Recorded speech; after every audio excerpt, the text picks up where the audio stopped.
It's been a black screen, yeah. Okay, so everyone good? Green? So we'll go ahead and get started to this Finance, Budget, Audit, and Claims Committee meeting. So we've got Mr. Miracle and Mrs. Yeager here, along with Tim Wagers and the rest of the Finance Committee. And John Moore has taken Candace Winterbauer's spot on the committee, so welcome. We just got a couple things on the agenda. First is just a general report on accounting methods, just a kind of continuation of what we've been doing the past couple meetings. And I figure we can get an update on how our new deputy auditor's settling in and whatever else you want to update us on.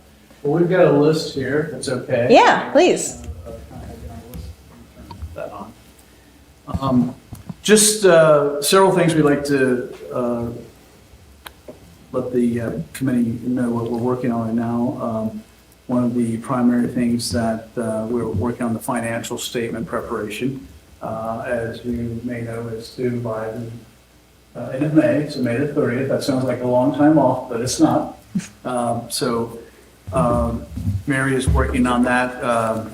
We have a CPA firm that's helping to prepare those documents. So Mary's collecting all of the work papers, which that's quite an endeavor in and of itself. So we're required to have that done by May the 30th. So we're working on that. We're also working on the fund request. I think you mentioned before. So we've got a lot of back and forth.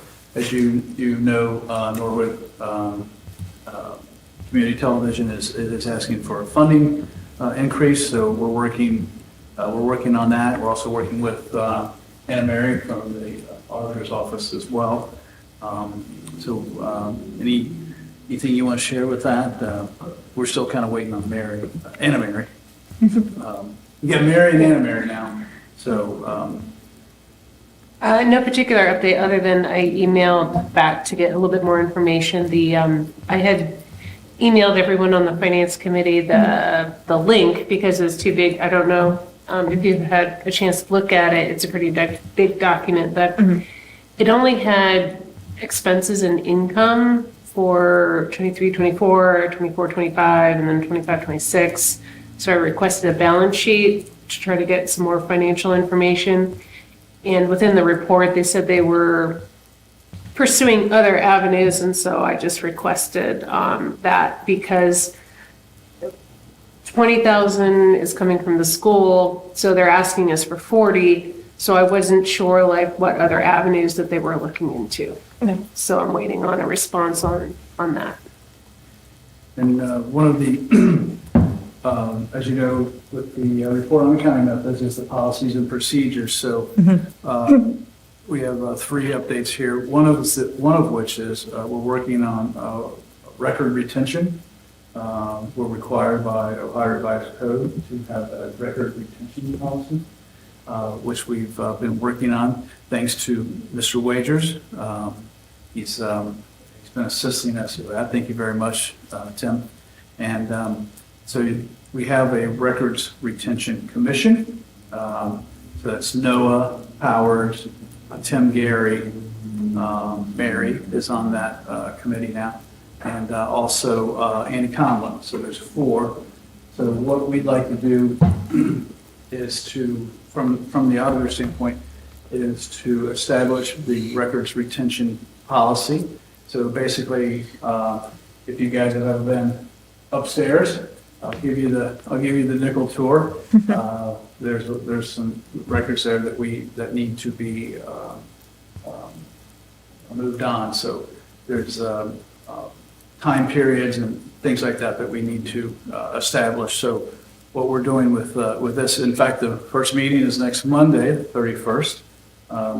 So we have to submit this to the Records Retention Commission, and then I think it goes to the state auditors for review, and then to the Ohio Historical Society has also approves this as well. So it might take up maybe a couple months. We're hoping sooner.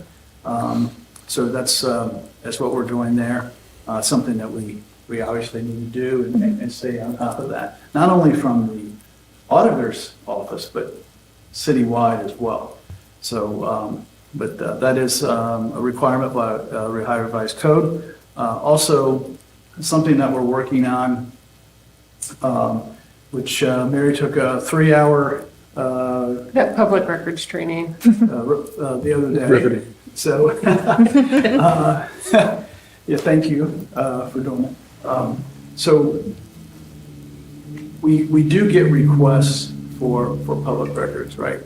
We're trying to put as much information out on the auditor's website so you don't have to ask, but just in case someone has something that they're looking for, we really don't have a written policy or procedure of how that works and what that looks like. So right now you get an email, I think sometimes they send it to the law department, sometimes they send it to other folks.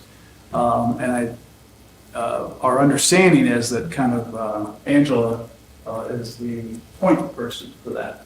So then it's kind of reviewed by whoever, that might pertain to, if it's the law department, the auditor's department, or both. But we try to send everything through the law department. So we want to work with the law department and also Mr. Wagers, and we'd like to have a written procedure. And also, one of the things that came out of the training that Mary said it on is that we need to have a spreadsheet that tracks who requested what and when they requested, when we responded to it. We can give you guys access to that as well, just to show you what we're doing. So I think it's wise on our part, keep track of this and who's asking for what and when we replied. And I think the Ohio Revised Code says you should reply in a timely manner, whatever that means. Yeah. But we want to make sure that we do that. So I think it's important that we do have a policy or procedure in place, and we'll bring that to you guys as well. We have a finance committee to take a look at that. And then also, one of the things in Mary's 20 plus years experience is she likes to call them walkthroughs. Yeah. And so she'll walk through a procedure, and what we're working on right now, which ties into the report on accounting methods, is the purchasing procedure, which she has a very nice, long, detailed document that she's been working on. So we want to get these done in a reasonable amount of time here. And then the plan is, our requirement is to send this to the auditor state for review. And once they approve it, then it's going to come to the finance committee. We're going to get with the law department, and we're going to have an ordinance put in place, and then we'll bring that to council for your approval. So you're going to see probably the record retention, the public records procedure, and the purchasing procedure, and also there's some other procedures that we're trying to get done as well. So those are high on our list of things that get done. Those are on the report on accounting methods, and we've talked to Anna Mary about that, and so she's asked us about that. The initial draft that Mary and I reviewed, Mary done, it looked really good. So we're pleased about that. And then we're also working on some financial improvements. I think Mr. Moore was kind enough to join us we have a weekly Wednesday meeting with Mr. Wagers and his team, with our team. And we're working on, collaborative efforts and what we can do, working together. And I think when Mr. Moore was there, we talked a little bit about payroll processing. And as a group, I think there were some issues and concerns that we wanted to have addressed by payroll. So we have reached out to them, and obviously Lori's involved in this as well. So I think Lori was kind of the point person to reach out to them, and we've given them a list of some things that we'd like to talk about and when we would like to meet. That's been a couple weeks, whenever that was. So, yeah, so we haven't had a meeting with them yet. So, a little disappointing there, but we're still pushing that hard. So we're also talking to Paylocity, which we had reached out to them. They were here in pretty short order, wouldn't you say, Mr. Wagers? Yes, sir. So already had a meeting with them last Thursday. It was kind of an initial, just to sit down, talk about some things, and then we're going to have a meeting April the 2nd, and we're going to get a demo from them. So I think it's important that all of our suppliers, our vendors, that we can reach out to them if any concerns that we have and try to meet with them on a regular basis to address those concerns, not only with HR, but with the treasurer's office and also the auditor's office. So that's kind of a little update on what's going on there. So and then we had our weekly meeting again. I think we're week probably 3 or 4 now that we've had with those. Those are going really well. And then we're kind of keeping track of some of the things that we're talking about. But the payroll processing is probably the biggest thing that we really want to concentrate on right now. But there's some other things that are coming out of these meetings that I think are really important. I think Tim and Mary are working on renaming some of our. We got a to-do list about this long. It's about this long. But just some of the highlights. One of the things is some of the funds that the names I've noticed. little ambiguous. I've noticed, I had yeah. questions about some of them, and Well, I could figure out like what they were about, but, and there's Yeah. also quite a few funds that seem defunct too, or not Yes. used. So what we thought would be something we'd like to work on together is to work with Mr. Wager's team and Mary and our team, and let's clean that up a little bit. You can change the names and make it a little more descriptive, I guess is what we're trying to do. Mm-hmm. Some of them, well, sometimes it might be you have to do a little bit investigation. Would you agree with that? Yes. Some of them are just numbers. I'm like, okay. Yeah, so Yeah. we can do a better job with that. So that's another big project that we're working on as well. So good collaboration with interdepartment here, and we've had we usually meet for about an hour, and we're right up against it every time because it seems like it goes pretty quickly. We've got a lot of things, and like Mr. Wager said, he's got a list as long as his arm that we're trying to make some improvements on. So I think that's everything that we have tonight. Great. Just wanted to give you guys an update on what we're doing, what we're working on, and as we come back each month, hopefully have some more to share with you on some of the items that we discussed here this evening. Cool, thank you. Yeah, I appreciate the updates. I know there's just always more to do, even if you get stuff done, more things pop up. Anyone have any questions for Mr. Miracle stuff? Next thing we have on the agenda is bank reconciliations, January through February. I didn't think there was anything too notable in there, but I saw for the income tax summary, looks like some good news, not bad news. Good news, yes, very good news.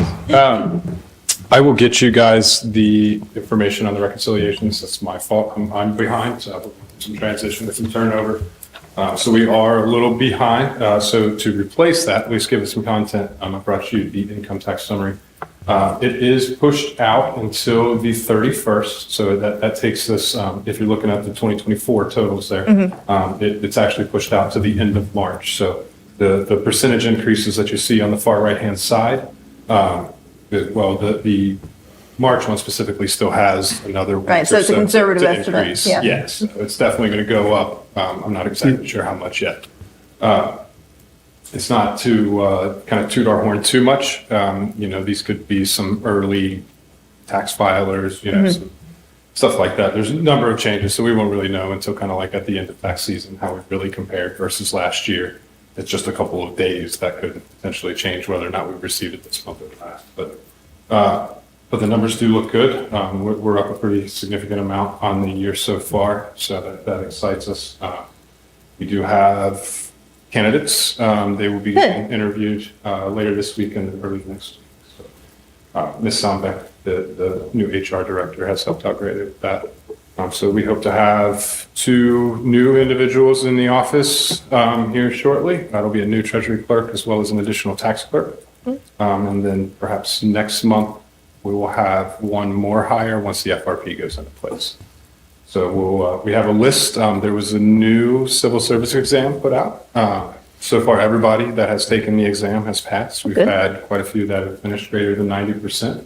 I created the exam. It was much more difficult than the previous one. So the previous one had a lot of things like, how do you spell this word type deal, or which word was spelled correctly? We have Microsoft Word and Outlook that takes care of most of those formalities for us. And use the spell check button. So we kind of eliminated that out, and then we brought in some things that are a little bit more relevant to the position. So some basic government operations type knowledge, and we kind of added a lot to the arithmetic side. So originally, I think that was like 12 questions. We doubled it, took it up to like 25. Everything that would be account clerk related is generally math involved. Yeah, so. I understand there are a lot of numbers involved. So we did add that in, but it has been a tremendous success. So everybody's kind of done very well on it. Happy to see that the candidate pool that is bringing, they're scoring greater than 90% of the exams. Very, we're excited about that as the new hires will be coming on board. I don't really have much else. I will have probably much more the next time. I will try to get you guys everything for the reconciliation this week. I know Mr. Bonzo was out of town. Yeah. So he is planning on having that on the agenda for the first council meeting of April, just to get it in the minutes and show that we're doing our part there. But I will get you the reference information and all the documents as soon as I can. I got half the email done. I was trying to do it tonight to get it to you before this meeting, but just kind of didn't work out. Thank you, Mr. Wagers, for this document. So if I'm understanding you correctly, the 2024 March is as of March 31, but what you're saying is that in 2025, the March is as of today. Correct, yes. So it's basically, 6 days less, yeah, exactly. approximately. So it's 6 days less, but Yeah, so we'll have 23% over last year. Yeah. Full month last year versus partial month this year. So yeah, I just wanted to say that out loud for people can't see it. Yeah, up 1% in January, 43% in February, and 23% in March, and that's going to go up. So thank you for all your good work to increase those receipts. Just as far as could you quickly define the columns just as far as how one should think about individual net profit and withholding? Yeah, sure. So with that, speaking not so much in tax terms, individual filing would be something that you're filing underneath your Social Security number, if that makes any sense. That's the simplest way that I can really explain it. Whenever it comes to the net profit side of the house, we're most likely going to be dealing with a federally given number for a business corporation. That's generally where those go. And in filing terms, that would be more of like our 1065 partnerships, the 1120 and the 1120S for the corporations. Those generally fall under that net profit category. Individuals would fall more of like some folks if they have rental properties, it would be like a Schedule E. Sole proprietors and will have Schedule Cs attached. I'm sure some of you are very familiar with that document. So that's kind of what falls under the individual category. And then the withholding category is payroll withholdings. So it's an employer withholding. It's actually what's withheld out of your paycheck for the local tax. So every business that operates inside of the city is required to withhold for the employees that are, as long as, post-COVID now is those changes are as long as the services performed are physically within inside of Norwood's jurisdiction. So is it fair to say that the individual column would be the column that would have the most variance, with the other two representing like corporations or payroll withholdings? I would think those would be more steady Eddie. So the net profit is actually the one that's going to have the volatility with it. It's what we kind of see is when the corporations begin, they make large lump sum payments at the first time, and then they generally kind of feed off of that for some years to follow. So, if we receive, say we receive $1 million this year, when they come to file next year, if the tax liability did not reach that $1 million or greater, they essentially get to bank that, and then it's carried over to the next year. So it kind of really depends. It's more of a macro than anything else. We don't really have control over it, but we definitely see the most volatility in the net profit side of the house. Got it. And then individual, for intents purposes, all of us being good citizens, doing our forms, and so if I were to let's say think about one of these as which of them is most attributable to, let's say, like civic IQ and like educating people about sort of how things work and getting them, the individual column would be sort of the best reflection where that would show up. Yes. Okay. Got it. Yes, absolutely. Yeah.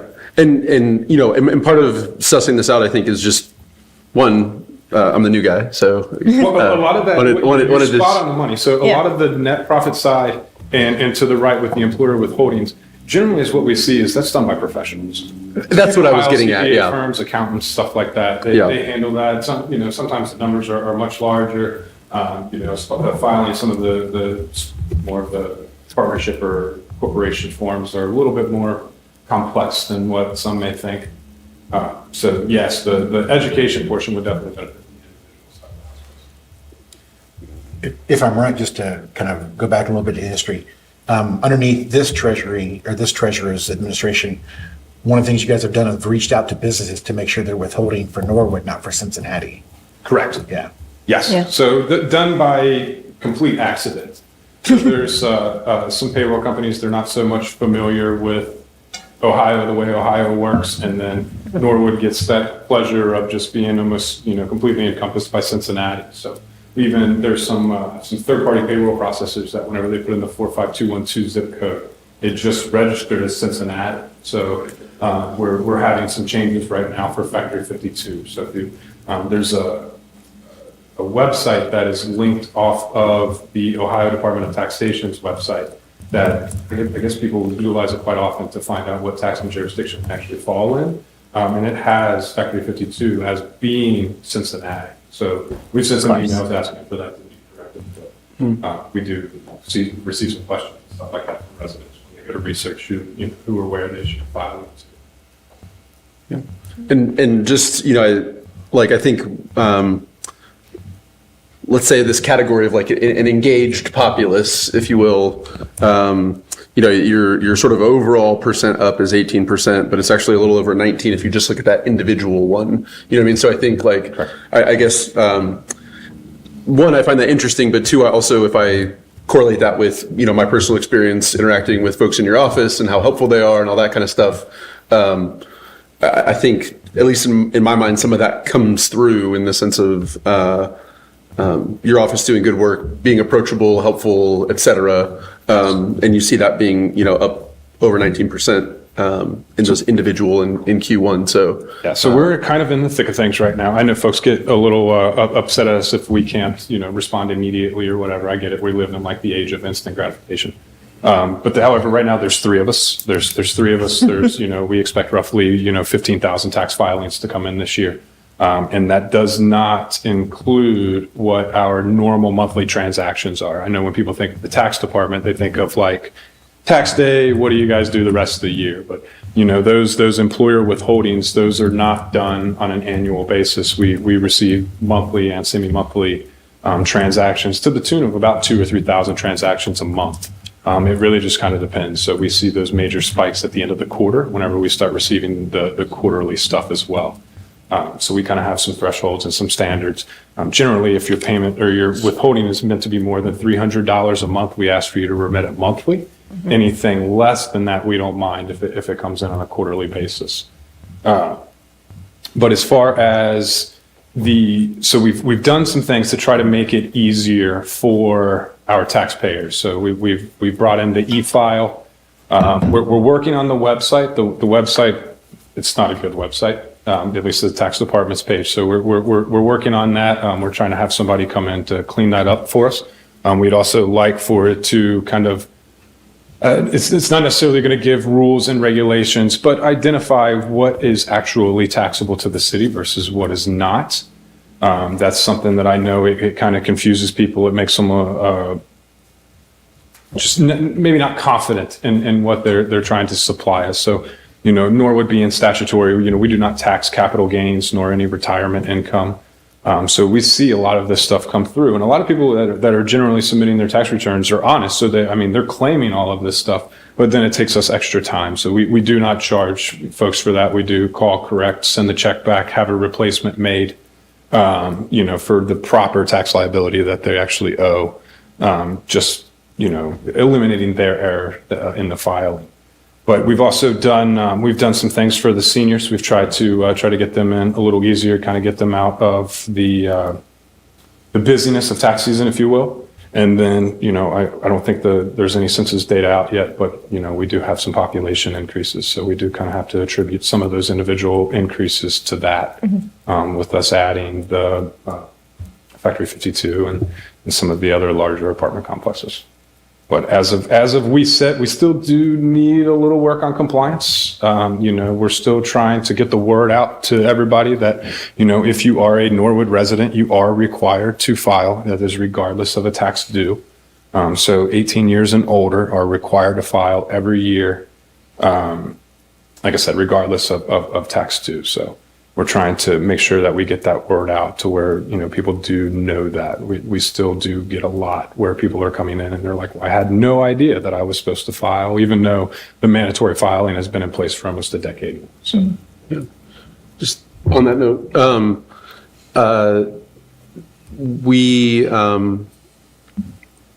the home that we formerly lived in, we now rent, and a lot of times those are folks moving to Cincinnati for a job or what have you. I wonder if that could be an avenue, meaning like to collate with, I don't know, rental permits or something like that basically says, hey, will you help us like pass this along? Or could this be like an FYI in your lease or whatever that's just like FYI, the city of Norwood is its own thing. I don't know, just as an avenue to try to get at, I think probably so that's a loaded question. The hardest. So we have what we call commercial and residential property questionnaires. They are, for more or less, we use them as a tenant list.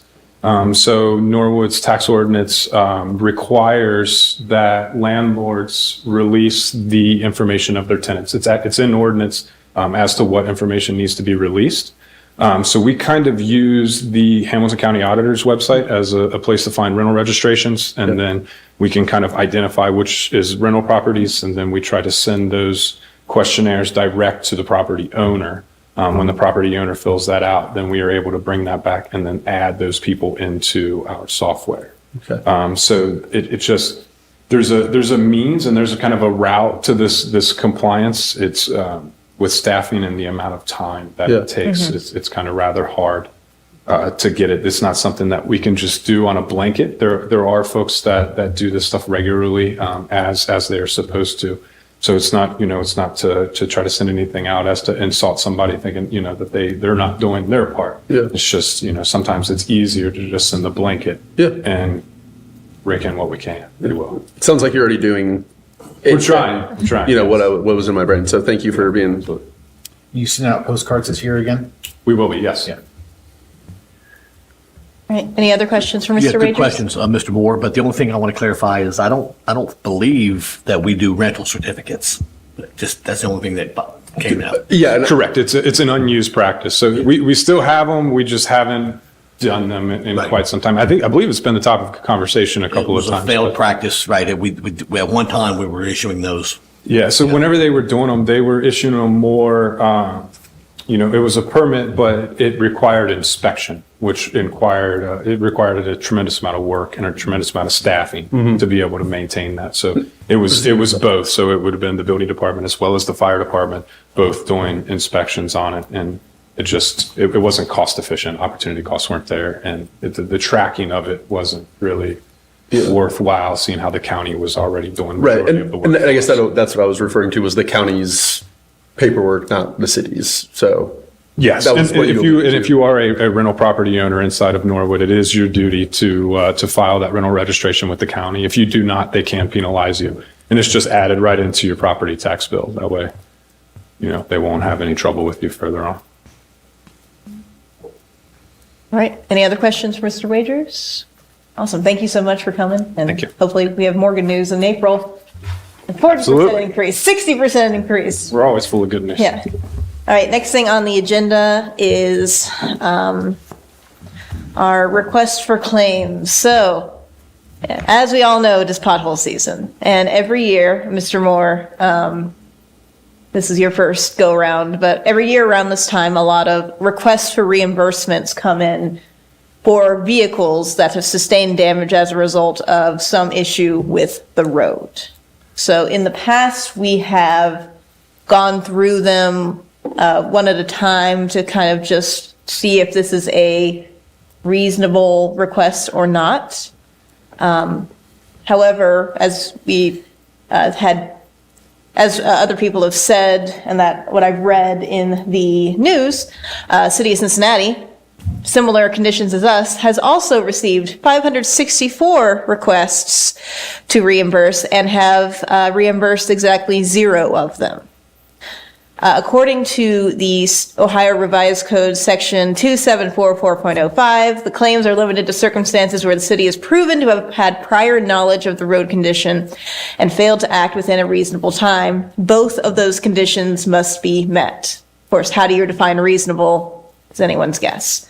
So the question I have for you all, we have 11 claims which were recommended to be at least looked at. Some claims that we get are not well documented or clearly just people looking for money. Some of these, they did hit a pothole and they did sustain damage to their car.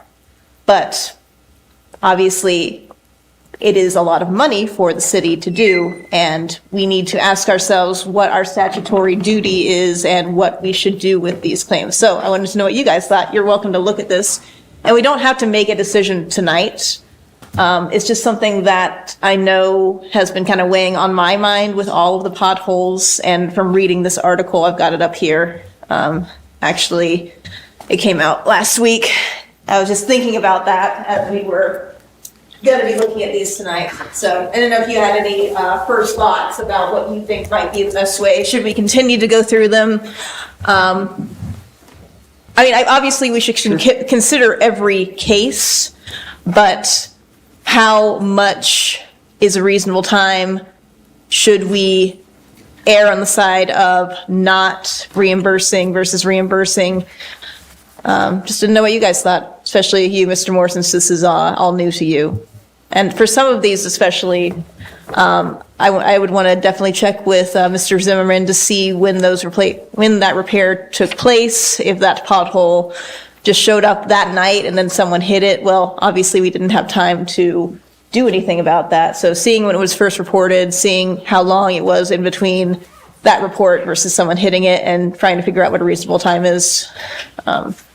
But just didn't know if anyone had any thoughts about approving, denying, or if you just need more time to kind of consider. I can comment. Yeah, please. I just honestly want to know people's thoughts because I don't know. I'm just one person. Yeah. I guess what comes to mind is if there was a situation where some damage was occurred and we neglected to, we were notified and we neglected, then I think that there might be some liability there. Right. So if you can prove that, then that's great. Then prove that. And then I say if those needs are met, then we can preside over them. But but like, I'm just, picking one guy here, this guy's not even from Norwood, so he's just driving through town, and then he's gonna submit a bill to us because he hit a pothole, so like, he's not even from, I don't know, there's a lot of, in my opinion, there's a lot of, area for corruption, I guess, I'm real doubtful, so. Yeah, and for me, That's my 2 cents. I just got these tonight, so I would want to make sure I'd look through them and make sure there's not. Well, the 'cause- first one I looked at. Yeah. Wasn't even from Norwood. Yeah. So I mean, not that that matters, but maybe it does, It is hard to know who is submitting in good faith versus who is just trying to get a payday in some cases. Thank you. Not always. Yeah. But, yeah, I don't know if you had any thoughts, Mr. Moore, or, yeah. I- Hey, you just saw these. Tell me what you think now. Yeah. First two of them. So, This one's not. I mean, just, I'll share a personal anecdote, which is that 3 weeks ago, after I'd been sworn on a council, my wife called me. She hit a pothole on coming out of the school drop-off. There was damage, whatever, we needed Yeah. to get a new tire. And I was just kind of lamenting this to Angela when I came in to get my council packet, and she said, oh, well, actually, here, you can fill this form out, and you can get reimbursed for that. And I was like, Oh, man. I don't know how I feel about this, so I was like, part of me loves this, and part of me feels weird, doing this. So I think take that as a sample size of one. But could you actually recite what you said about Absolutely. sort of the two conditions? So, this is Ohio Revised Code Section 2744.05, and I can send this to you all just so you have the same information. Claims are limited to circumstances where the city is proven to have had prior knowledge of the road condition and failed to act within a reasonable time. Both conditions must be met. So it's not enough to just say that a pothole appeared overnight, as they do, and then that morning someone hits it, damages their car. Well, the city had no time to address that or knowledge of the pothole in that case. So that would be something where you would deny that claim because that's not a reasonable amount of time. I guess the question becomes just like with a reasonable amount of time for FOIA requests, what is a reasonable amount of time for potholes to be filled, especially at a time when there are a ton of potholes appearing every day? And how much are we willing to potentially shell out to people who are legitimately, their cars are damaged. It's not that they're lying about that, but you have to kind of weigh our statutory obligations versus making sure that we are thoughtful and care and have care for our citizens and other people who are coming through, if that makes sense. So. And that made, I didn't hear any designation about who stands to be reimbursed. So for example, it doesn't say residents of your municipality, it doesn't say Correct. visitors, it doesn't even say citizens of Ohio or residents of No, Ohio. it would be It's anyone who would be literally- traveling through our jurisdiction. And if it's on the interstate, for instance, that's ODOT's jurisdiction. It would be on our entry and exit ramps that could be ours or could be ODOT's, depending on where exactly it is. And then in our municipal streets, that would be our jurisdiction, so to speak. But yeah, there's two here that are definitely going to be denied because they don't have any like thing backing them up.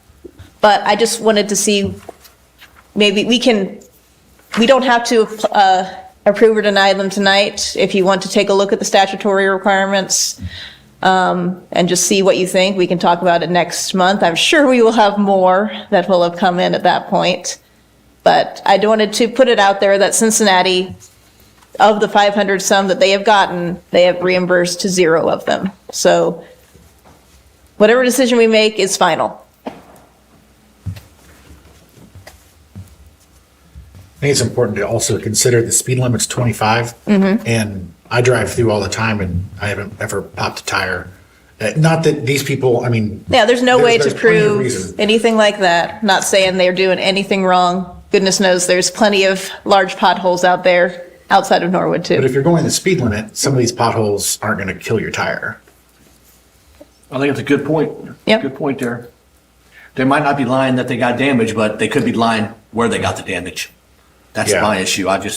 it would be hard to, unless you had video evidence, and even then, you already had a Well, if you issue can on your prove tire. We neglected something and Yes. some damage occurred, then I'm all for that, yeah, then we'd be liable. Yep, but Prove it. But neglect versus normal wear and tear on our roads, that's something we have to think about. You know, it's not neglectful to not have a pothole filled in 24 hours when it just appears, for instance. That's just a normal standard of operating with a city of our size. There But- are 3 of them at least so far that are all within the same block. Yes. I believe there was one large pothole that a number of people hit. Are you saying that those people live within the same block or? No, with- none of these people live in Norwood. Okay. But 3 of them happened on Edwards Road in the 3700 block. Yes, that was one that I was kind of most interested in following up with Clint, because it seemed like it was one that a bunch of people hit in quick succession. Whether or not, Isn't that a TIF zone? whether or not that is something that we're liable for, though, I don't know. But I figure it'd be good to do diligence and talk to Mr. Zimmerman, see when he was notified of that pothole, because if he just heard about it that day, then there's not much we could have done to prevent that from happening. So, like I said, we can leave this till next time, we can think about it. I just figured this be good to introduce the topic. We have in the past approved some of these type of claims. In particular, one I'm thinking of is when the city was working on a bridge and someone drove under it and was hit by debris on their windshield due to the people working on the bridge, and they had video of it, which was pretty clear. So, I don't know what you gentlemen think should be our standard as far as approving versus denying. I mean, another option is if we feel that our road crews and public works have not been neglectful, that we have been filling potholes and doing other road hazards in a timely manner, we could deny any claim that is pothole related. Do we have a, let's say like an average service time? Yes, so typically, at least, and I'll double check Like this. historical data on like what their Historically, average- it's been a day or two between report and filling of the pothole, with an exception of when there was an issue with the hot mix procurement. This was last year. But now that we have a better hot mix provider, they're able to get the trucks out and fill major potholes within 24 to 48 hours. And I can check with Mr. Zimmerman about that too. I'm interested in information on the Edwards Road pothole. Okay. If Mr. Zimmerman has any information about when that was called in. I could see that being not called into Norwood because It is on Edwards, and that's a weird jurisdiction, yeah. it's right there by Buskin Bakery, Wasson Road, Wasson Way, that weird bad intersection. So just the fact that it's now 5 of these all happened on the same pothole probably. Okay. I just want to know so that if I deny these, I can say, well, we didn't know about that pothole, sorry about that. Yep. I think that's important. And I also want to make sure it actually is in Norwood, because it sounded like it was, but I need to make sure, depending on what side of the road it is, it could be Cincinnati or Norwood, if I'm thinking of that area correctly, which I may not be. How do people know about this program? Because I didn't know about it after living here for 7 years until... I think that Cincinnati has a more accessible reimbursement, like portal on their website, and then probably once they realize they're in Norwood, they go look for it on Norwood's website and find it there. I did not know about it either until I was on finance committee and started getting these claim forms. So, anyway, so it seems like, not to put words in anyone's mouth, that maybe we need some more information about that particular pothole. For these two, you're welcome to look at them, but they don't have any documentation, so I was going to go ahead and deny them because there's no way to tell whether this damage happened in Norwood at all. Like, they don't say a particular pothole, they just say, my tire busted, give me money, in so many words. For the other ones, any other opinions? Can I see that? Absolutely, yeah, and if you feel otherwise, that's, Thank you. I'm looking at the map and this 3700 block of Edwards, it may not be in Norwood. It That's what depends on where it that's what is. we're thinking. I was trying to my mental map. It's, when I type in 3700, it takes me right to where Wasson crosses by Buskin. Yep, and that's right on the edge.